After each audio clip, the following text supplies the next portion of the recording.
Welcome to another day of Tech Things. Now today, listen, this is the Easter season, and in Grand Cayman it's a customary tradition for people to go camping. So I'm visiting one of the camping sites, walking around, show you what it looks like, and tell you some interesting things about the Cayman culture as it relates to camping. So if you're new to the channel, just remember subscribe, and if you want the latest videos, click the notification bell. So come along with me.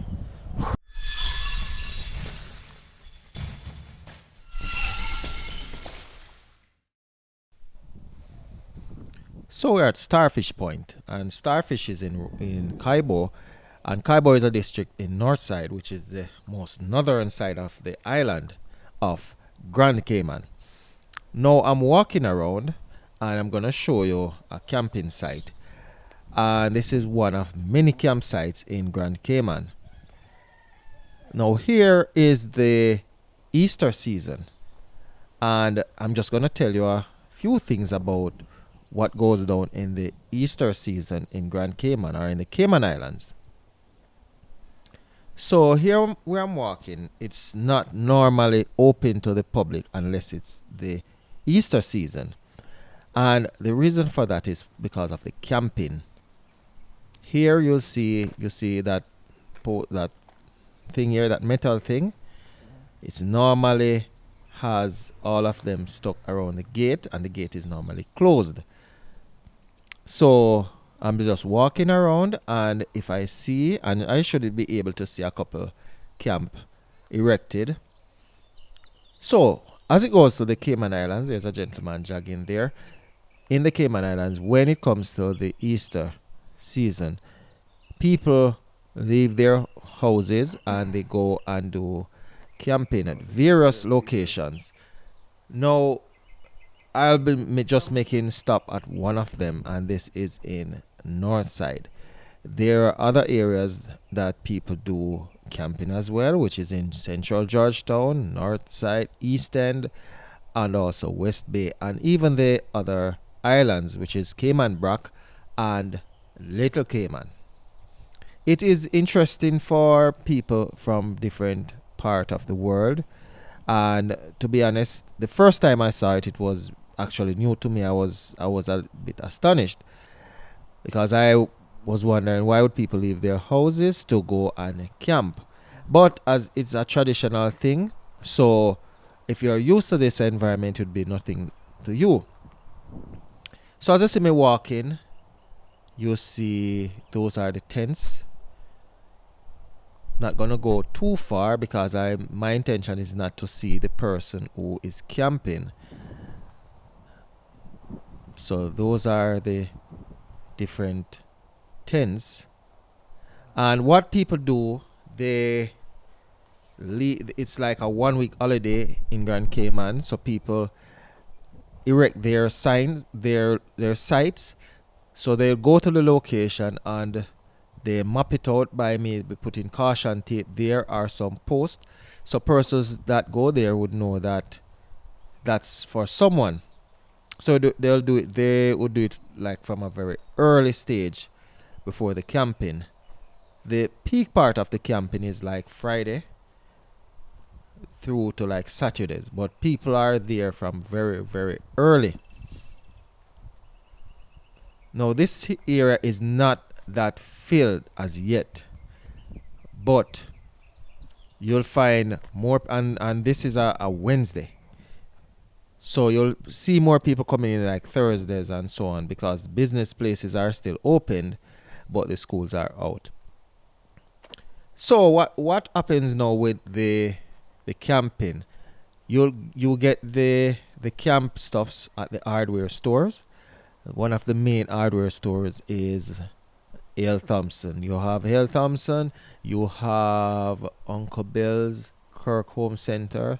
Those are the main ones in Grand Cayman. So when it comes close to that time, then you'll see the hardware start stocking up on these things. But if you want to be able to be a successful camper in these situations, it's not just the it is not just the tents that you want. You have to know how to be able to maintain that time, which is the 1 week camping period. And it is also regulated. So it's not just something that you can just mount your tent and do all you want there. It is regulated by the Department of Environmental Health. Now, I'm not sure as to what the specific regulations are, but I know it is regulated by the government. So I'm walking through another area there. So back to what I was saying about the camping. So you need to know what goes on here. If you're gonna camp, you're gonna need your generator if you can afford it. You need mosquito repellents because there are times that mosquitoes will give you a real hard time for your money. You need your lighting fixtures, and also you need something like your tin food, because normally when people go to do their camping, they stay away from their houses. And the camping is not just for one side of people. You might think that, oh, it's the poorer type of people do it or the richer type. It is people from all different class of societies, because as I said before, when I just started, there's a tent right there. When I just started, I used to go around and see the tents, especially in the mornings when I do my walking around. But you'll see some very expensive vehicles in the location, and you realize it is not just a one person thing or one class of person. It's just, as I said, it's a traditional thing or it's a cultural thing. So it's a big thing here. And this here is, as I said, this is Starfish Point. And there are some interesting facts that you see right there about the starfishes. Starfishes. So I'm going to let you hear me read it. Fish at all. They are ecoderms. There are about 2,000 species of starfish. Starfish lives everywhere from warm coastal waters to deepest ocean. Not all starfish have 5 arms. The sun star have up to 40. Yep. Starfish can regenerate arms, legs, but it takes almost a year. Starfish have thick, prickly skins that act as armors. Instead of blood, starfishes have water vascular system. Starfish move using hundreds of tube feet located on your underside. Starfishes eat with their stomach inside out. Okay, gross. Starfish have a red eye spot at the end of each arms that's sensitive to light and dark. Okay, star. So after reading it, walking again, and the time is 7:30 a.m. So it's very early. So even though you have people with their tents up, you would not normally see anyone out. And just to think about the whole idea, it's a very chilled and very exciting idea to know that you're out in nature and hearing the birds sing and listen to the waves and just be on one with nature. It is such a very interesting and very exciting idea. But to be honest, I wouldn't do it.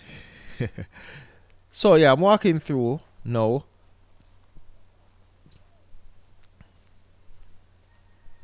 And this is what I like to do, nevertheless, just to walk, listen nature as well, but not to sleep out.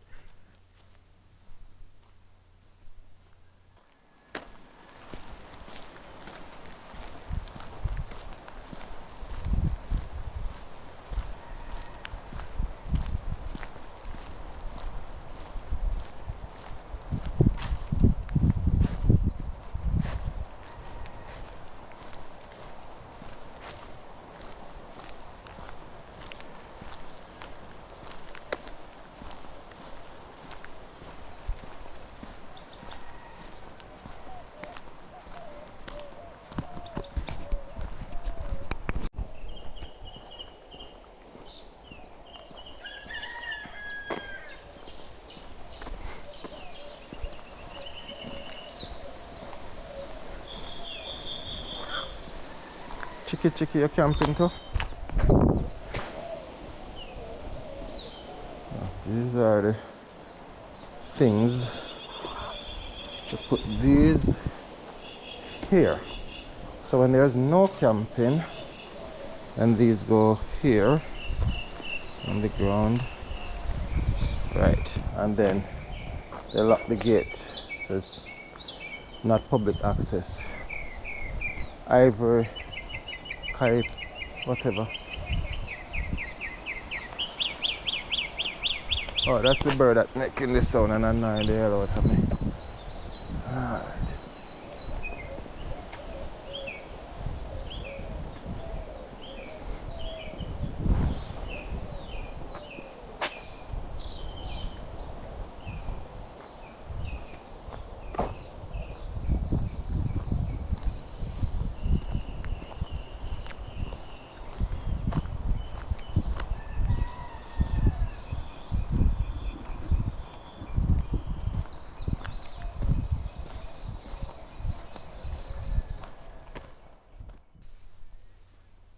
So I'm back at Starfish Point again, and this is the beach, the Starfish Point beach. The interesting thing about Starfish Point is that actually there are starfishes here in abundance, and I've done videos coming to Starfish Point, both in boats and also walking around. And one of the most interesting things about starfishes is what I learned about that you're not supposed to take them out the water. Now, I really and truly didn't know that. And I am from Portmore in Jamaica and from Port Henderson, where we had a lot of starfishes growing up. And we would take them out the water, and a short time after taking out the water, we would see them floating and they wash up at the seashores. And we really didn't know that actually we killed them, but yes, I learned that coming to Starfish Point, and persons educate me about it, and it is interesting. And then, see me doing some selfies here. Can't go around without a couple of selfies. So that is one of the interesting things about the starfish. And even though it's not on the 10 fun fact thing that I read earlier, it is something that persons need to know, because seeing the starfishes, they are not predatorial and they don't have any weapons on them that if you touch them they'll bite you. So people see them as being so cute. See, I'm passing through somewhere where there is a lot more tents, and these are the tents, and they are sophisticated. Let me finish the point. So I was saying they are not that dangerous. So people see them and think that, they are cute, and take them up, and not knowing that they are doing damage to them or doing harm. So that's a very interesting thing to let you know. So this is one of the areas that you find tents, and this is sparsely populated, because the tents that you see in the camping areas, there are a lot. And I'll try my very best to pass through an area that has a lot of tents and just do a short video so that you see what it looks like.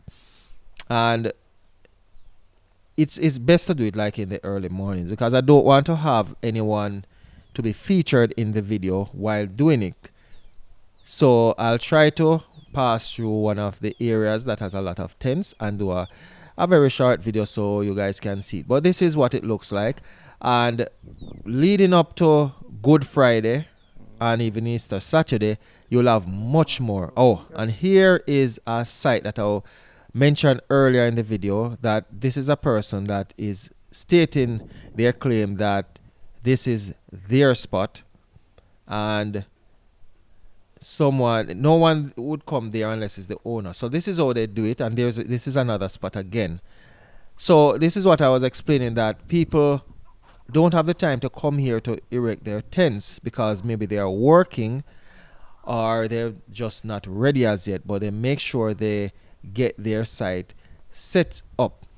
And as I said, it is regulated by the government, so they get their permission to get their site, and here it is. And even as I said, it's regulated, so you'll find there are portable toilets that are posted at various sites where there are these populated areas posted around, and that shows that it is regulated and supported by the government.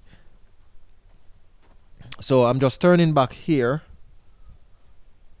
and just to let you know how interesting it is, and I decided that I have to do a feature on the camping in Grand Cayman. It's very interesting and very, very fun to do. So when people camp, as I said, they leave their homes and so on, and the police officers ensures that they visit residential areas frequently to mitigate those situations of people burglarizing homes and so on. But it's traditional, and mainly all the time you have everyone by the campsite. And once it's good weather, it makes camping become so much easier and so much comfortable. As I realize in the early morning here, there's not a lot of breeze, there's not a lot of rough seas, and just about everything here that is good for camping, and there's no rainfall. Even though the ground looks wet, it was a sign that rain fell earlier. That's a beautiful tent right there. And just speaking of beautiful tents, there are so much different upgraded tents that are sold at the hardware store, and there are so many in different prices. There are tents from between like maybe 200 way up to in the thousands, where there's beautiful on the inside. It makes you look like you want to live inside of the tent. So if you plan to come to Grand Cayman in the Cayman Islands in the Easter season, well, you can come with a tent, or you can also purchase one to do some camping around. And so this is the end of this trip, and this is Duke Creek, and I hope you do enjoy watching it as much as I enjoyed taking it to you. So on behalf of the Tackle Things team, leaving you once more, and I say, peace out.